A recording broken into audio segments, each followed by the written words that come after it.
Hello guys, welcome to the lecture number 4 of Mission 360 out of 360 in NEET Biology 2025। I hope आप सब अच्छे से होंगे और अपनी प्रिपरेशन जो है अच्छे से कर रहे होंगे। अभी तक जो हमने 3 लेक्चर पढ़े हैं उनको अच्छे से आपको समझ आ रहा होगा और उसके रिलेटेड कोई भी MCQ या क्वेश्चंस होंगे उनको सॉल्व कर रहे होंगे और किसी किस्म की कोई भी दिक्कत नहीं आ रही होगी। अगर आपको कोई भी प्रॉब्लम आ रही है तो आप कमेंट बॉक्स में पूछ सकते हैं और उसके अलावा हमारे पास एक ग्रुप है मेडिकोज के रिलेटेड, जो कि आप कमेंट बॉक्स के पहले कमेंट में जो है वो आपको लिंक मिल जाएगी। आप वहाँ से क्लिक करके वो ग्रुप ज्वाइन कर सकते हैं क्योंकि उसमें आपको लगातार मेडिकल रिलेटेड अपडेट्स मिलती जाएंगी। अब हम बढ़ते हैं अपने लेक्चर की जानिब। इसमें अभी तक हमने 3 लेक्चर्स पढ़े हैं।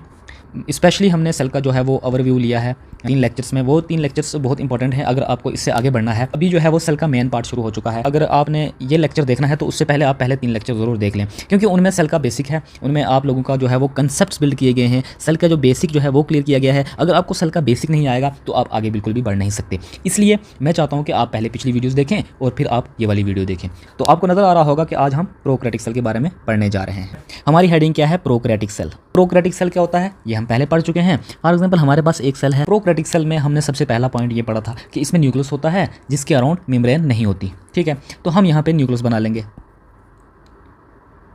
ये हमारा न्यूक्लियस आ गया प्रोकैरियोटिक सेल का। ठीक है जी, अब मुझे बताएं कि क्या प्रोकैरियोटिक सेल के न्यूक्लियस के अराउंड मेम्ब्रेन होती है? जी नहीं। ठीक है, इसके अराउंड मेम्ब्रेन नहीं होगी। ठीक, तो ये हो गया हमारा पहला पॉइंट। दूसरा पॉइंट हमने ये पढ़ा था कि प्रोकैरियोटिक सेल्स में जो ऑर्गेनेल्स होती हैं जैसे कि वो यूकैरियोटिक में प्रेजेंट होती हैं, वो वाली ऑर्गेनेल्स प्रोकैरियोटिक सेल में नहीं होती। Membrane bound structure prokaryotic cell में नहीं होते। जैसे कि मेम्ब्रेन बॉन्ड स्ट्रक्चर को क्या बोलते हैं हम? ऑर्गेनेल्स। वो प्रेजेंट नहीं होती एक्सेप्ट एक ऐसी ऑर्गेनेल है जिसका नाम राइबोसोम है। ये प्रोकैरियोटिक और यूकैरियोटिक दोनों में प्रेजेंट होगी। सिंपल सा डिफरेंस अभी तक हमें याद हो चुका है। अब हमें पहली लाइन में क्या लिखा हुआ है? The prokaryotic cells are represented by bacteria, blue green algae, mycoplasma and PPLO. अब हम प्रोकैरियोटिक सेल्स तो पढ़ने जा रहे हैं लेकिन हमें पहले पता होना चाहिए कि कौन कौन से ऐसे ऑर्गेनिजम्स होते हैं। Some are the organisms that contain prokaryotic cell, यानी कि कौन कौन से ऐसे ऑर्गेनिज्म हैं जिनमें न्यूक्लियस के अराउंड मेम्ब्रेन नहीं होती, जिनमें मेम्ब्रेन बाउंड ऑर्गेनेल्स नहीं प्रेजेंट होती। यानी कि प्रोकैरियोटिक सेल्स कौन कौन से ऑर्गेनिजम्स में प्रेजेंट होते हैं। तो उनमें हमारे पास 4 ऐसे ऑर्गेनिज्म हैं: bacteria, blue green algae, mycoplasma and PPLO. Bacteria, blue green algae, mycoplasma and PPLO, ये 4 ऑर्गेनिजम्स प्रोकैरियोटिक सेल्स को रिप्रेजेंट करते हैं। प्रोकैरियोटिक सेल की एग्जाम्पल्स हैं। आपको कोई पूछे वो कौन कौन से ऑर्गेनिजम्स हैं जिनमें न्यूक्लियस के अराउंड मेम्ब्रेन नहीं होती, तो आप 4 आंसर दोगे: bacteria, blue green algae, mycoplasma and PPLO. और मोस्ट इंपॉर्टेंटली आपको बैक्टीरिया नहीं भूलना। बैक्टीरिया ही है जो प्रोकैरियोटिक सेल को रिप्रेजेंट करता है और हम इस लेक्चर में मैक्सिमम चीज़ें बैक्टीरिया के रिलेटेड पढ़ेंगे, यानी कि प्रोकैरियोटिक सेल के रिलेटेड पढ़ेंगे। They are generally smaller and multiply more rapidly than eukaryotic cells. ठीक है, अब इनकी एक फीचर बताए गए हैं, इनके करैक्टरिस्टिक्स बताए गए हैं, यानी कि जब हमने इनको स्टडी करना शुरू किया तो हमें ये कैसे दिखे। तो सबसे पहला पॉइंट था ये हमें छोटे छोटे दिखे as compare to eukaryotic cells, they are smallers. और दूसरा ये था दे मल्टीप्लाई। हमें पता है सेल मल्टीप्लाई होते हैं, एक सेल से 4 सेल भी बन सकते हैं, 2 सेल भी बन सकते हैं, बहुत सारे सेल बन सकते हैं। लेकिन बात हो रही है स्पीड की। ठीक है, स्पीड ये है कि एक तरफ आप प्रोकैरियोटिक सोचेंगे, एक तरफ यूकैरियोटिक सोचेंगे, हम उन्हीं का डिफरेंस आगे बढ़ा रहे हैं। यानी कि प्रोकैरियोटिक सेल्स स्मॉलर होंगे और ये बड़े होंगे। यानी प्रोकैरियोटिक सेल्स जो है वो डिवाइड करेंगे, यूकैरियोटिक सेल भी मल्टीप्लाई करेंगे। ये सेल की एक प्रॉपर्टी होती है। बट मैटर यहाँ पे आ जाता है स्पीड का। अब देखें, प्रोकैरियोटिक सेल छोटे होते हैं और ये बड़ा धमाका करते हैं। छोटा पैकेट, बड़ा धमाका। तो प्रोकैरियोटिक सेल्स छोटे तो होते हैं लेकिन जब डिवाइड होने की बात आई है तब इनकी स्पीड बहुत ज़्यादा होगी। यानी कि ये रैपिडली डिवाइड करेंगे। कैसे डिवाइड करेंगे? रैपिडली, जल्दी जल्दी, थोड़े समय में ये बहुत ज़्यादा डिवाइड हो जाएंगे। और ये जो है यूकैरियोटिक सेल, इनकी स्पीड कम होगी। अभी तक हमने ये पढ़ा 4 एग्जाम्पल्स हैं प्रोकैरियोटिक सेल की और 2 करैक्टरिस्टिक्स हमने पढ़ी प्रोकैरियोटिक सेल की as compare to eukaryotic cells. एक पढ़ा हमने दे आर स्मॉलर और दूसरा पढ़ा दे मल्टीप्लाई रैपिडली। ठीक है, दे में very greatly in shape and size. तो हमने पिछले लेक्चर में भी पढ़ा है कि सेल जो होता है उनमें बहुत सारी वेरिएशंस होती हैं, यानी कि अलग अलग किस्म के शेप हो सकती हैं, अलग अलग किस्म के साइज हो सकते हैं। बैक्टीरिया या फिर प्रोकैरियोटिक सेल की कौन कौन सी शेप्स हो सकती हैं? तो यहाँ पे 4 शेप्स बताई गई हैं। कौन कौन सी? Bacillus, coccus, vibrio and spirillum. अब बैसिलस का मतलब हो जाएगा रॉड लाइक, यानी कि बैक्टीरिया रॉड लाइक भी हो सकते हैं, यानी बैक्टीरिया का स्फेरिकल। ठीक है जी, स्फेरिकल भी हो सकते हैं। बैक्टीरिया कॉमो शेप्ड भी हो सकते हैं। ठीक है, कॉमो आप सबको पता है। बैक्टीरिया स्पाइरल शेप भी हो सकते हैं। ठीक है। स्पाइरल यानी कि स्पायरली ऐसे इरेगुलर मैनर में प्रेजेंट हो सकते हैं। क्वेश्चन यहाँ से भी बन सकते हैं। सबसे पहला क्वेश्चन, प्रोकैरियोटिक सेल्स की एग्जांपल्स क्या है। दूसरा क्वेश्चन, प्रोकैरियोटिक सेल्स छोटे होते हैं या बड़े होते हैं as compare to eukaryotic cell, वो छोटे होते हैं। तीसरा क्वेश्चन, अब डिवीजन की बात हो रही है, मल्टीप्लिकेशन की बात हो रही है, यानी कि जब सेल डिवाइड करेंगे, एक सेल जो है मल्टीपल सेल्स में डिवाइड होंगे, लेकिन स्पीड ज़्यादा किसकी होगी, प्रोकैरियोटिक सेल की। यूकैरियोटिक सेल्स स्लोली डिवाइड करेंगे, ठीक है। प्रोकैरियोटिक सेल तेज डिवाइड होंगे। उसके बाद शेप पढ़ा हमने, 4 किस्म की शेप्स होती हैं। They are rod like, they are spherical, they are comma shaped and spiral shape. Organization of prokaryotic cell is fundamentally similar even though prokaryotes exhibit a wide variety of shape and function. ये भी हम पहले पढ़ चुके हैं। वही चीज़ दोबारा लिखी गई है कि जो ऑर्गेनाइजेशन है, जो स्ट्रक्चर है, फंडामेंटली यानी कि बेसिकली आपका जो स्ट्रक्चर है वो सेम रहता है प्रोकैरियोटिक सेल का। डिफरेंस कहाँ पे आ जाता है, वेरी कहाँ करते हैं, ये वेरी करते हैं ये शेप के मामले में। अलग अलग शेप होती हैं, हमने 4 शेपें पढ़ी हैं। उसके बाद फंक्शन के मामले में, यानी कि ये जो अपने छोटे बड़े काम करते हैं उनमें बड़ी वेरिएशन आती है, अलग अलग वेरिएशंस आती हैं, ठीक। अब हम पढ़ेंगे कि प्रोकैरियोटिक सेल जो होता है, हम बाहर से शुरू करेंगे। एनिमल सेल पढ़ा हमने, प्लांट सेल पढ़ा हमने, इनके अराउंड हमने देखी, प्लांट सेल के अराउंड सेल वाल होती है, एनिमल सेल के अराउंड सेल मेम्ब्रेन होती है। There is no cell wall present in animal cells. उसके बाद प्लांट सेल में हमने सेल वाल के अंदर थोड़ा सा पढ़ा था, सेल मेम्ब्रेन होती है, फिर अंदर जाके न्यूक्लियस होता है, और अगर ये यूकैरियोट है उसके अराउंड मेम्ब्रेन होगी, अगर ये प्रोकैरियोट है उसके अराउंड मेम्ब्रेन नहीं होगी। तो हम बात कर रहे हैं प्रोकैरियोटिक सेल की। अब हम सेल के सबसे बाहर जाएंगे। फॉर एग्जाम्पल हमने एक इमेजिनरी सेल बना लिया अपने पास, प्रोकैरियोटिक सेल। तो सबसे बाहर जाएंगे तो क्या होगा, सबसे बाहर इसमें एक यूनिक चीज़ प्रेजेंट होती है जो प्लांट सेल के अराउंड प्रेजेंट होती थी, उसको बोलेंगे हम सेल वाल। उसको क्या बोलेंगे, सेल वाल। तो प्रोकैरियोटिक सेल अब हमारी एक नई हेडिंग है, हम उसका स्ट्रक्चर पढ़ने जा रहे हैं, यानी कि सबसे बाहर से हम अंदर चलेंगे। तो बाहर का हमने याद रखना है, इसके अराउंड एक दीवार पाई जाती है, एक प्रोटेक्टिव लेयर पाई जाती है, उसको बोलते हैं हम सेल वाल, ठीक है। Surrounding the cell membrane except the mycoplasma. Important question है, ये लाइन बहुत इंपॉर्टेंट है, आप इसको गौर से समझें। तो अभी तक हमने क्या पढ़ा, प्रोकैरियोटिक सेल होता है, उसके सबसे बाहर क्या प्रेजेंट होता है, सेल वाल प्रेजेंट होती है, उसके अंदर क्या प्रेजेंट होता है, सेल मेम्ब्रेन प्रेजेंट होती है। क्वेश्चन क्या है यहाँ पे, क्वेश्चन ये है कि ये जो सेल वाल होती है या सेल मेम्ब्रेन होती है, जो प्रोटेक्टिव लेयर होती है, ये ऑल प्रोकैरियोटिक सेल में प्रेजेंट होती है, इजी। लेकिन एक ऐसा प्रोकैरियोटिक सेल है जिसका नाम माइकोप्लाज्मा है, तो माइकोप्लाज्मा के बहुत सारे क्वेश्चन बन सकते हैं। हमने पिछली क्लास में ही पढ़ा कि ये एक स्मॉलेस्ट सेल होता है, और इसमें अभी हम क्या पढ़ रहे हैं कि माइकोप्लाज्मा एक ऐसा प्रोकैरियोटिक सेल है जिसके अराउंड लेयर नहीं होती, जिसके अराउंड सेल वाल नहीं होती, जिसके अराउंड प्रोटेक्टिव लेयर नहीं होती। इस बेचारे के अराउंड कोई भी लेयर प्रेजेंट नहीं होती। ये आपका क्वेश्चन है, आप इसको दिमाग में बिठा लें। अब हम आगे चलते हैं, सेल के थोड़ा और अंदर जाएंगे, क्या प्रेजेंट होता है। The fluid matrix filling the cell is the cytoplasm. The fluid matrix filling the cell is the cytoplasm. अब हम अंदर जाएंगे, इसके अंदर फ्लूइड फिल्ड कैविटी होती है, फ्लूइड से भरी हुई एक ऐसी लेयर स्प्रेड होगी जिसको हम साइटोप्लाज्म बोलते हैं। सेल के अंदर बिखरी हुई एक लेयर होगी जो फ्लूइड कंटेनिंग होगी, उसको हम साइटोप्लाज्म बोलते हैं। तो ये हमारी साइटोप्लाज्म होगी। There is no well defined nucleus.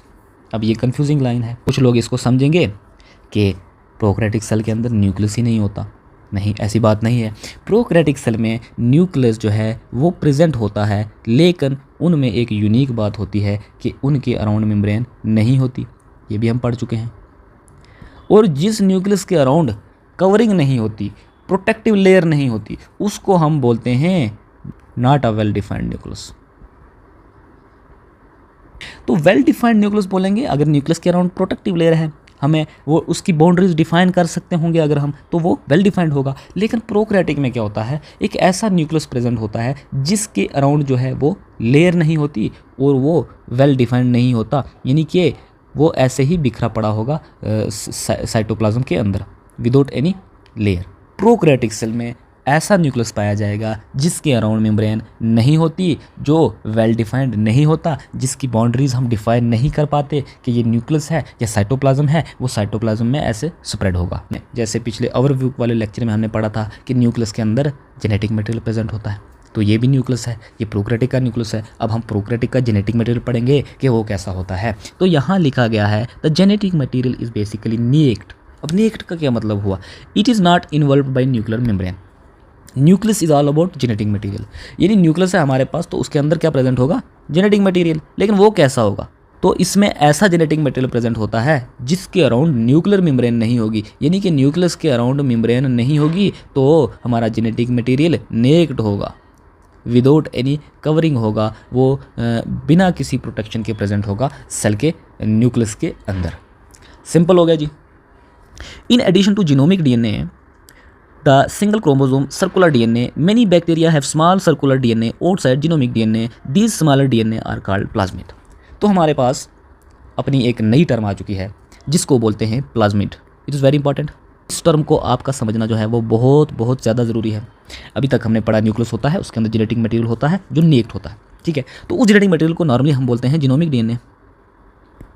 Genomic DNA पिछली क्लास में पढ़ा हमने कि जेनेटिक मटेरियल, क्रोमोसोम्स और डीएनए, ये तीन चीज़ें पढ़ी हैं कि न्यूक्लियस होता है, उसके अंदर जेनेटिक मटेरियल होता है, उसके अंदर क्रोमोसोम्स जो होते हैं वो जेनेटिक मटेरियल को कंटेन करते हैं, और उस जेनेटिक मटेरियल का नाम क्या होता है? DNA, deoxyribonucleic acid. ये जो है जीनोमिक डीएनए जो है, जो इसका एक्चुअल जेनेटिक मटेरियल है, उसके अलावा बैक्टीरिया में कोई और डीएनए या कोई और जेनेटिक मटेरियल प्रेजेंट है तो उसको बोलेंगे हम प्लाज्मिड। तो प्लाज्मिड क्या है? सेकंड डीएनए, यानी कि बैक्टीरिया में दो जेनेटिक मटेरियल प्रेजेंट होते हैं, डीएनए 1 एंड डीएनए 2, और डीएनए 2 को क्या बोलेंगे हम? प्लाज्मिड। और डीएनए 2 कहाँ प्रेजेंट होता है? आउटसाइड द जीनोमिक डीएनए, यानी कि जो नॉर्मल वाला डीएनए होता है, नॉर्मल वाला जेनेटिक एक्चुअल जेनेटिक मटेरियल जो होता है प्रोकैरियोट्स में, बैक्टीरियाज में, उसके अलावा अगर हमें छोटा सा सर्कुलर डीएनए बाहर प्रेजेंट मिले, एक्चुअल डीएनए के बाहर प्रेजेंट मिले, तो उसको हम प्लाज्मिड्स बोलेंगे। कुल मिला के दो जेनेटिक मटेरियल प्रेजेंट हो सकते हैं बैक्टीरियाज में, एक जो एक्चुअल जीनोमिक डीएनए है और दूसरा जो है वो प्लाज्मिड, ठीक है। अब हम प्लाज्मिड के थोड़ा सा पढ़ेंगे कि प्लाज्मिड होती क्या चीज़ है। अभी तक तो हमें नॉर्मली इसकी डेफिनेशन पता चल चुकी है। It is the second genetic material, it is the other genetic material which is present outside the genomic DNA. होता कैसे है? नॉर्मल डीएनए कैसा होता है? नॉर्मल डीएनए भी हम पढ़ेंगे, वो होता है सिंगल क्रोमोसोम और होता है सर्कुलर। अब ये वाला डीएनए होता ये भी सर्कुलर है, लेकिन ये स्मॉल होता है, और दूसरी चीज़ आउटसाइड होता है, यानी कि एक्चुअल डीएनए के बाहर प्रेजेंट होता है। एक बार फिर से हम इस लाइन को देख लेंगे। In addition to genomic DNA के अलावा many bacteria have small circular DNA outside the genomic DNA, कि बहुत सारे बैक्टीरियाज में छोटा सा circular shaped DNA outside the genomic DNA present होता है, जीनोमिक डीएनए के बाहर प्रेजेंट होता है, ठीक है जी। और जीनोमिक डीएनए कैसा होता है? सिंगल क्रोमोसोम, सर्कुलर शेप्ड, ठीक है। अब हम आगे बढ़ते हैं। द प्लाज्मिड डीएनए जो सेकंड डीएनए होता है, outside the genomic DNA present होता है, confers certain unique phenotypic characteristic to such bacteria. अब बात तो ये यूनिक होगी ही, क्योंकि बैक्टीरियाज को ये एक यूनिक कैरेक्टरिस्टिक प्रोवाइड करता है, यानी कि बैक्टीरिया के लिए एक खास बात है। क्यों खास है? उसमें से एक खासियत हम यहाँ पे पढ़ेंगे जिसको बोलते हैं हम रेजिस्टेंस। क्या होती है? रेजिस्टेंस, ठीक है। इस चीज़ को आप दिमाग में बिठा लें। प्लाज्मिड हमें पता चल चुका है, अब प्लाज्मिड की एक कैरेक्टरिस्टिक भी पढ़ेंगे हम साथ साथ में, तो वो होती है रेजिस्टेंस टू एंटीबायोटिक्स। तो ये पढ़ने के लिए आपको पहले एंटीबायोटिक्स समझना होगा। एंटीबायोटिक्स हम ऐसी चीज़ों को बोलते हैं वेन एवर कोई बैक्टीरिया अगर हमारी बॉडी को इन्फेक्ट कर देता है तो हम एंटीबायोटिक्स देते हैं। क्या देते हैं? एंटीबायोटिक्स देते हैं। They are something like drugs, और ये एंटीबायोटिक्स जो है उस बैक्टीरिया को किल कर देता है, हमारी बॉडी से इन्फेक्शन खत्म हो जाता है। लेकिन अगर कहीं पे इन एंटीबायोटिक्स का जो है वो इनकाउंटर किसके साथ हो गया? प्लाज्मिड के साथ हो गया, तो वो एंटीबायोटिक्स एक्ट नहीं कर पाएंगी, वो एंटीबायोटिक्स एक्ट नहीं कर पाएंगी अगर यहाँ पे उनको प्लाज्मिड मिल गया। तो ये पहला कैरेक्टरिस्टिक है कि प्लाज्मिड जो है वो क्या प्रोवाइड करता है? रेजिस्टेंस टू एंटीबायोटिक्स, ठीक है जी। ये हमारा बैक्टीरिया है, इसके अंदर प्लाज्मिड है। फॉर एग्जांपल हम इधर से एंटीबायोटिक्स दे रहे हैं, लेकिन आगे उनको प्लाज्मिड मिलता है, एंटीबायोटिक्स एक्ट नहीं कर पाती, जिसकी वजह से बैक्टीरिया को एक फ़ायदा मिलता है सर्वाइव होने का, यानी कि ज़िंदा रहने का। अगर ये प्लाज्मिड नहीं है तो एंटीबायोटिक्स जाके उस बैक्टीरिया को किल कर देंगी, तो बॉडी से इन्फेक्शन ख़त्म हो जाएगा, ठीक है जी। बहुत अच्छे से मैंने आपको ये समझा दिया कि रेजिस्टेंस क्या होता है। अगर आपको समझ नहीं आएगा आप वीडियो फिर से पीछे करेंगे और आप फिर से समझ लेंगे। In higher classes, you will learn that plasmid DNA is used to monitor bacterial transformation with foreign DNA. अब जैसे जैसे आप आगे पढ़ोगे, यानी कि 12th क्लास में पहुंचोगे या अगली क्लासों में पढ़ोगे कि प्लाज्मिड में और भी कैरेक्टरिस्टिक्स होती हैं, प्लाज्मिड डीएनए को हम और भी जगहों पे यूज़ करते हैं और उस प्रोसेस को बोलते हैं बैक्टीरियल ट्रांसफॉर्मेशन। बैक्टीरिया में एक प्रॉपर्टी होती है ट्रांसफॉर्मेशन की, यानी कि एक डीएनए को एक जगह से जेनेटिक मटेरियल को दूसरे बैक्टीरिया में ट्रांसफ़र करने की। तो प्लाज्मिड डीएनए वहाँ पे वेक्टर का काम करता है। जब हम 12th में बायोटेक्नोलॉजी का चैप्टर पढ़ेंगे तो तब हम ये प्रोसेस अच्छे से डिस्कस करेंगे हम डायग्राम के साथ डिस्कस करेंगे कि कैसे जेनेटिक मटेरियल को ट्रांसफॉर्म किया जाता है एक बैक्टीरिया से दूसरे बैक्टीरिया में, वो भी प्लाज्मिड की मदद से। ठीक है, अभी तक आपको ये समझना है कि प्लाज्मिड डीएनए जो है बैक्टीरियल ट्रांसफॉर्मेशन में हेल्प करता है। ठीक है, और प्लाज्मिड डीएनए एक वेक्टर की तरह काम करता है, यानी कि एक हेल्पर की तरह काम करता है। इसके साथ मिलके फॉरेन डीएनए को हम ट्रांसफॉर्म करते हैं एक ऑर्गेनिज्म से दूसरे ऑर्गेनिज्म में। सिंपल। आगे लिखा है nuclear membrane is found in eukaryotes. ये हमें पता है कि यूकैरियोट्स वो वाले ऑर्गेनिज्म होते हैं जिनमें न्यूक्लियस होता है और उसके अराउंड मेम्ब्रेन होती है। No organelle is like the ones in eukaryotes found in prokaryotic cells except ribosome. जो ऑर्गेनेल्स होती हैं वो प्रोकैरियोटिक सेल में नहीं होती, यूकैरियोटिक सेल में प्रेजेंट होती है। जितनी भी ऑर्गेनेल्स होती हैं यूकैरियोट्स में वो प्रोकैरियोट्स में प्रेजेंट नहीं होगी, लेकिन एक हमने जो इस लेक्चर के शुरू में आपको बताया राइबोसोम जो है वो प्रेजेंट होगी, वो दोनों में प्रेजेंट होगी। तो किसी किस्म की कोई भी ऑर्गेनेली प्रोकैरियोटिक सेल में नहीं होती एक्सेप्ट राइबोसोम। ये भी आपके लिए क्वेश्चन है। Prokaryotes have something unique in the form of inclusions. अगली नई टर्म हमारे पास इंक्लूजन्स आ गई। तो इनका इस लाइन का मतलब ये हुआ कि प्रोकैरियोट्स में समथिंग स्पेशल होता है, समथिंग यूनिक होता है इंक्लूजन्स के रूप में। A specialised differentiated form of cell membrane called mesosome is the characteristic of prokaryotes. अब प्रोकैरियोट्स में एक और यूनिक चीज़ आती है मीसोसोम्स। तो दो चीज़ें अभी हमने पढ़ी हैं प्रोकैरियोट्स की यूनिक कैरेक्टरिस्टिक, एक तो इंक्लूजन्स आ गई, उनमें मीसोसोम्स आ जाता है। अब हम मीसोसोम क्या होता है वो पढ़ेंगे। मीसोसोम एक स्पेशलाइज्ड स्ट्रक्चर है। जो सेल मेम्ब्रेन है हमारे पास, ये है सेल वॉल ऑफ प्रोकैरियोट्स, और ये रही हमारी सेल मेम्ब्रेन ऑफ प्रोकैरियोट्स। बीच में हमारे साइटोप्लाज्म आ गई और न्यूक्लियस ऐसे स्प्रेड होगा। ठीक है जी, not a well defined nucleus, जिसकी बाउंड्रीज हम डिफाइन नहीं कर सकते, वो वाला न्यूक्लियस प्रेजेंट होगा। तो इस लाइन का क्या मतलब हुआ हम अच्छे से समझ लेते हैं। ये क्वेश्चन है, बहुत इंपॉर्टेंट क्वेश्चन है ये, आप इसको अच्छे से समझें। एक स्पेशलाइज्ड स्ट्रक्चर होता है जो कि डिफरेंशिएटेड फॉर्म होता है सेल मेम्ब्रेन का। तो हमारे पास सेल मेम्ब्रेन कहाँ पे है? यहाँ पे है सेल मेम्ब्रेन। तो सेल मेम्ब्रेन को हम थोड़ा सा डिफरेंशिएट करने बैठेंगे। क्या करेंगे? सेल मेम्ब्रेन को डिफरेंशिएट करेंगे, यानी कि मॉडिफाई करेंगे। ये होगी सेल मेम्ब्रेन की मॉडिफिकेशन। तो इस मॉडिफाइड स्ट्रक्चर को हम क्या बोलेंगे? मीसोसोम।